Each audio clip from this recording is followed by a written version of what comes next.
Salut à tous, aujourd'hui on se retrouve pour un deuxième épisode de Tête et cou le mier, autrement dit votre matière préférée, l'anatomie tête et cou. Et aujourd'hui on va parler d'un cours qui est la base du crâne. Globalement c'est beaucoup d'apprentissage par cœur de tout un tas de noms d'os et de foramen, donc de passages pour différentes structures, que ça soit des vaisseaux, des nerfs, etc. Il va falloir retenir ce qui passe et où, et ce qui appartient à tel ou tel étage, mais je pense qu'on a déjà dû vous le dire, la visualisation, c'est vraiment la clé en anatomie pour bien retenir. Et d'ailleurs, je vais mettre plein d'images, etc. dans cette vidéo de Visible Body. Si vous n'en avez pas encore entendu parler, Visible Body, c'est un logiciel qui est gratuit, que vous pouvez avoir accès par la faculté. Le lien, il est dans notre centre de téléchargement sur le forum, donc n'hésitez pas à aller le voir. Et voilà, et puis c'est gratuit et le but c'est vraiment de visualiser ça en fait de manière beaucoup plus concrète peut-être que seulement avec des schémas. Voilà. Donc du coup on va commencer le cours. Alors, la base du crâne, Kesako, qu'est-ce que c'est ? Donc tout d'abord, la base du crâne, il faut savoir que c'est une vue supérieure du crâne, donc vue du dessus, après résection de la calotte crânienne et de l'encéphale. Alors, donc là, on a notre crâne normalement qui présente la petite partie bombée au-dessus, là ici, avec tout un tas d'os plats. C'est la calotte crânienne. On enlève cette calotte crânienne, donc on réalise une sorte de coupe un petit peu transversale au niveau du crâne. Donc voilà, donc on enlève cette calotte crânienne et en plus, on va enlever l'encéphale, c'est-à-dire le cerveau, le cervelet, le tronc cérébral. Et du coup, quand on regarde du dessus après avoir enlevé tout ça, donc en vue supérieure, on a ce qu'on appelle ici la base du crâne. Et cette base du crâne, elle n'est pas parfaitement plate.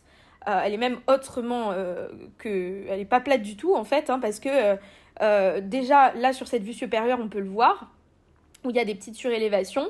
Et sur une vue postérolatérale, on voit encore mieux ici. Vous voyez qu'on a une surbrillance de l'os frontal, de l'os phénoïde, on va avoir des petits crochets, différents étages. Et d'ailleurs, ça aussi très important, la base du crâne c'est quoi ? C'est 3 étages. Un étage antérieur qui est aussi supérieur aux 2 autres. Donc là, vous pouvez le voir, c'est l'étage antérieur qui est aussi supérieur aux 2 autres en termes de hauteur. Ensuite, on a l'étage moyen ici. Et ensuite, on va avoir l'étage postérieur ou fosse postérieure, on appelle aussi comme ça, qui est aussi inférieur aux 2 autres. Donc en fait, c'est comme des marches d'escalier, on a ça, puis ça, puis ça. Voilà. Donc ça, c'est pour les éléments essentiels sur la base du crâne. Alors maintenant, on va parler plus spécifiquement de chaque étage. Et ici, on va évoquer tout d'abord l'étage antérieur. Donc l'étage antérieur, on se souvient, c'est celui-ci, là. Donc au niveau de l'étage antérieur, on va pouvoir distinguer 3 os spécifiquement qui sont importants, 3 éléments importants qui en font partie. L'os frontal tout d'abord, dont on va voir spécifiquement au niveau de l'étage antérieur la paroi supérieure des cavités orbitaires. Donc ici, vous voyez, on a les cavités orbitaires. Ça, c'est la paroi supérieure de la cavité orbitaire qui appartient à l'os frontal. Et la paroi supérieure de ces cavités orbitaires ici, du dessus, ça donne ça. Et donc, on va avoir tout simplement ça de l'os frontal. Et au niveau de l'os frontal, on va avoir aussi en avant les sinus frontaux ici, qui sont des petites cavités vides remplies d'air. Voilà. Ensuite, autre os important au niveau de l'étage antérieur, ça va être l'os ethmoïde. L'os ethmoïde, c'est un os qui est composé de différentes parties et ce qui va appartenir ici à l'étage antérieur de la base du crâne, c'est plus spécifiquement la lame criblée de l'ethmoïde. Alors, pourquoi la lame criblée de l'ethmoïde ? Parce qu'elle a tout simplement plein de petits trous, elle est criblée de petits trous pour laisser passer les filets du nerf olfactif 1. Pourquoi les filets du nerf olfactif 1 ? Parce que ça va arriver ensuite directement. En fait, ça, on le revoit dans le cours organes des sens. Mais l'ethmoïde, il est constitué donc de la lame criblée de l'ethmoïde et d'une autre partie aussi qu'on appelle la lame perpendiculaire de l'ethmoïde qui va constituer la partie supérieure des fosses nasales. Et du coup, si on réfléchit de ce point de vue-là, comme cette lame criblée va donner en quelque sorte sur les fosses nasales, c'est logique que ça laisse passer les filets du nerf olfactif 1 qui va permettre l'olfaction, donc la sensation des odeurs. Et voilà, et donc comme ça, la lame criblée, elle donne sur les fosses nasales, voilà, on a les filets du nerf olfactif 1 qui passent là pour tout le processus de ce sens, mais qu'on reverra de toute façon dans le cours dédié à l'olfaction. Voilà, donc ensuite on a un autre élément, c'est le processus Christagalli. Le processus Christagalli, c'est une apophyse, autrement dit une éminence centrale de la lame criblée de l'ethmoïde, qu'on peut bien voir du coup au centre, qui s'élève en son milieu et qui a une forme de crête de coque. Ça c'est important de retenir la forme, parce que le professeur Deperetti aimait bien ça. Ok, donc ça c'est pour l'étage antérieur. Alors très important, petite nuance qui a été apportée lors de la SDR de l'année dernière, c'est la limite postérieure de l'étage antérieur. Voilà, donc attention, la petite aile du sphénoïde ne fait pas partie de l'étage antérieur, elle en constitue uniquement sa limite postérieure. Donc l'étage antérieur, il est délimité en postérieur, donc en arrière, par la petite aile du sphénoïde, comme on le voit très bien ici. Mais la petite aile du sphénoïde ne fait pas partie de l'étage antérieur. Donc ça, c'est très important.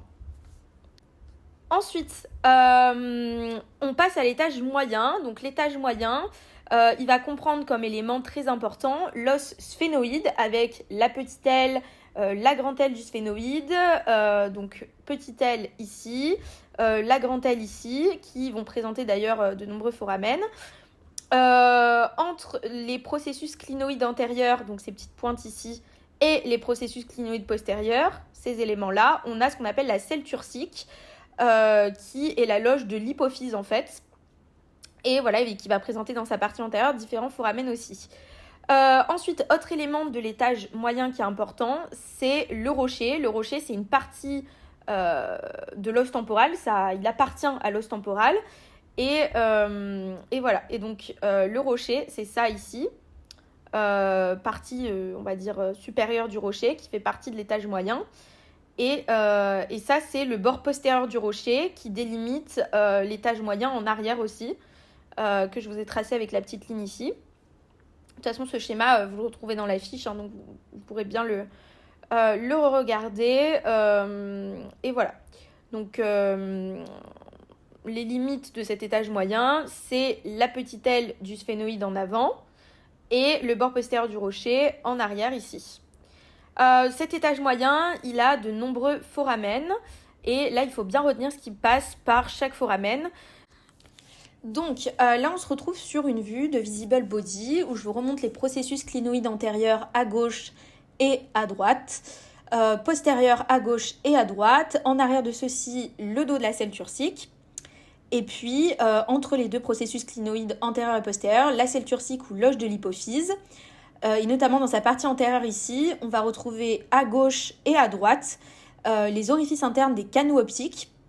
On passe notamment les nerfs optiques qui vont se rejoindre en arrière ici au niveau de ce qu'on appelle le chiasma optique.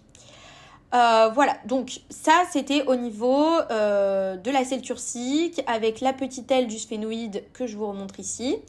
Ensuite, au niveau de la grande aile du sphénoïde ici, on va retrouver de nombreux autres foramen.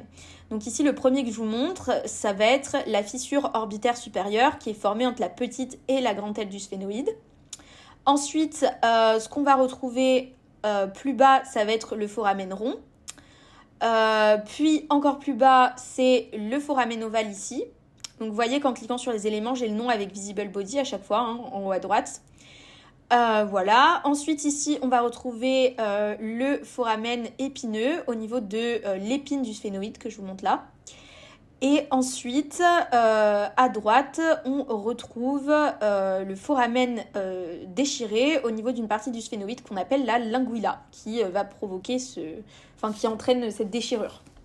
De l'autre côté, on retrouve bien les mêmes éléments avec la fissure orbitaire supérieure, le foramen rond, ovale, épineux, et puis le foramen déchiré. Voilà, donc ça c'était pour les éléments, les foramen de l'étage moyen. Bon, rapidement, là vous avez le listing de chaque élément qui passe par tel foramen. Je vais pas vous les lister un par un parce que ça risque de faire un peu lourd, mais vous pouvez mettre pause sur la vidéo pour avoir le temps de les apprendre et les avoir sous les yeux, pour les lire plus tranquillement. Mais voilà, c'est surtout ça qui va tomber en QCM, quel élément passe par tel foramen. Faites attention surtout au piège avec le nom des nerfs crâniens. Avec les chiffres romains, une barre en plus ou en moins, ça fait pas le même numéro, donc attention à ça. Maintenant, on va passer à l'étage postérieur. Donc l'étage postérieur ou fosse postérieure de la base du crâne, elle est située en arrière du bord postérieur du rocher. Donc si on remonte une petite image ici, donc là on avait le bord postérieur du rocher et la fosse postérieure de la base du crâne, elle est en arrière du bord postérieur du rocher, donc c'est tout ce qui va être ici. Au niveau de l'étage postérieur, élément très important, ça va être l'os temporal également avec la face postéromédiale du rocher. Donc là, on a toujours le rocher, mais une autre partie du rocher qui est sa face postéromédiale parce que c'est la partie arrière du rocher qui est tournée vers l'intérieur. Donc c'est pour ça qu'on dit qu'elle est médiale. Donc postéromédiale du rocher. Et puis on a l'os occipital aussi avec l'écaille de l'occipital. Qui poursuit en arrière et latéralement le processus basilaire ou clivus, qui est une lame osseuse un peu inclinée, qui s'élève ici en avant au niveau de l'occipital et qui est en prolongation du dos de la selle turcique. Attention, le clivus ou processus basilaire ne fait pas partie du sphénoïde et de la selle turcique, il est en continuation en continuité. Il est seulement en continuité du dos de la selle turcique, c'est tout. Et il se poursuit en arrière et latéralement par l'écaille de l'occipital. On retrouve aussi au niveau de cet étage postérieur de nombreux foramen avec le méa auditif interne qui va laisser passer le nerf 7 et le nerf 8.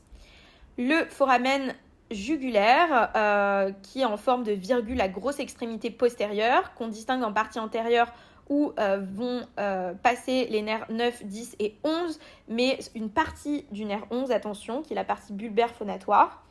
Dans la partie postérieure, on a la veine jugulaire interne qui va passer. Au niveau ensuite des trous condyliens antérieurs, de part et d'autre du foramen magnum, on a le nerf 12 hypoglosse qui va passer. Et puis ensuite, au niveau du foramen magnum, différentes structures, à la fois anatomiques avec le myélencéphale, et les méninges, vasculaires avec artères et veines vertébrales qui sont encore différenciées. Et puis ensuite une autre partie du nerf 11 qui est la partie céphalogyre cette fois-ci. Voilà, et donc au niveau de l'étage postérieur, autre élément à noter aussi, c'est la présence du sillon du sinus latéral, donc que je vous ai dessiné ici. Le sillon du sinus latéral, c'est tout ça. Qui va comprendre à la fois le sillon du sinus transverse, ici, et la gouttière du sinus sigmoïde. Et en fait, les sinus, qu'est-ce que c'est ? C'est des renflements de certains vaisseaux sanguins, c'est des formations veineuses, en fait. Donc là, je vous l'ai mis sur Visible Body. Donc ça, c'est pour mieux visualiser avec le schéma, mais là, c'est la version Visible Body, pour plus de concret, on va dire. Et du coup, là, vous voyez le sillon du sinus transverse, et là, la gouttière du sinus sigmoïde. Et voilà, donc en fait, c'est des formations veineuses qui vont servir à drainer le sang de l'encéphale. Et tout ce sang drainé par ces veines va passer dans ces sinus. Et ensuite, ça va être, ça va rejoindre ici au niveau du foramen jugulaire pour former notamment la veine jugulaire interne, parce qu'on a vu qu'elle passait là. Et voilà, et donc ensuite ça va, veine jugulaire interne, ça va quitter la base du crâne, et puis voilà. C'est déjà la fin de ce cours, donc j'espère que vous avez bien aimé, et bon courage pour le S2, on lâche rien, la team Anna Teteku est derrière vous. Bon courage, et surtout ne désespérez pas, c'est normal si vous avez rien retenu à la fin de ce cours, parce que c'est assez abstrait comme élément, c'est vraiment beaucoup de par cœur. Il y a des noms que vous n'avez jamais vus de votre vie, le passage de nerfs, c'est un peu arbitraire en vrai dans les foramen, Donc ne désespérez pas, c'est possible, il faut juste croire en vous et surtout beaucoup vous aider avec des schémas, Visible Body, des logiciels, etc. Pour bien visualiser. C'est vraiment la clé de l'apprentissage en anatomie, c'est la visualisation. Voilà, des gros bisous et bon courage.